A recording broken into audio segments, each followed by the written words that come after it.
Hi every one, ഒരു കുഞ്ഞു tip പറഞ്ഞു തരാനാണ് വന്നത്. ബിഗിനേഴ്സിനൊക്കെ യൂസ്ഫുൾ ആയിരിക്കും. നമ്മളിതുപോലെ ഡിസൈൻസ് ട്രേസ് ചെയ്യുമ്പോൾ ഡിസൈൻ വരക്കുന്നിടത്തുനിന്ന് അങ്ങോട്ടും ഇങ്ങോട്ടൊക്കെ നീങ്ങിപ്പോയാൽ ഭയങ്കര ബുദ്ധിമുട്ടായിരിക്കും. അപ്പോൾ ആ പ്രോബ്ലം ഇല്ലാതെ നമുക്ക് നല്ല കംഫർട്ടായിട്ട് ഡിസൈൻസ് വരച്ചു കൊടുക്കാൻ ഇതുപോലെ രണ്ട് സൈഡിൽ ടേപ്പ് ഒട്ടിച്ചെടുത്തിട്ട് വരച്ചാൽ മതി. ഞാനിതിൻ്റെ താഴെ ട്രേസിങ് പേപ്പർ കൂടി വെച്ചിട്ടാണ് ഒട്ടിച്ചിരിക്കുന്നത്. ട്രേസിംഗ് പേപ്പർ ഏതൊക്കെയാണെന്ന് എല്ലാവർക്കും അറിയുന്നതായിരിക്കും, അറിയാത്തവർക്ക് വേണ്ടിയാട്ടോ പറയുന്നത്.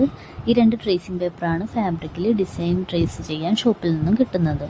ഒന്ന് വൈറ്റും മറ്റേത് യെല്ലോയും. അപ്പോൾ ഇനി തൊട്ട് നമ്മുടെ ചാനലിൽ ആരി വർക്ക്, ഹാൻഡ് എംബ്രോയിഡറി ഇതിൻ്റെയൊക്കെ ട്യൂട്ടോറിയൽസ് ഇട്ട് തുടങ്ങും. ആരി വർക്ക് പഠിക്കാൻ ആഗ്രഹമുള്ളവർക്കും ബിഗിനേഴ്സ് ആയിട്ടുള്ളവർക്കും ഒക്കെ യൂസ്ഫുൾ ആയിരിക്കും. അപ്പോൾ നമ്മുടെ ചാനലൊന്ന് സബ്സ്ക്രൈബ് ചെയ്ത് കൂടെ കൂടിക്കോളൂ. Thanks for watching.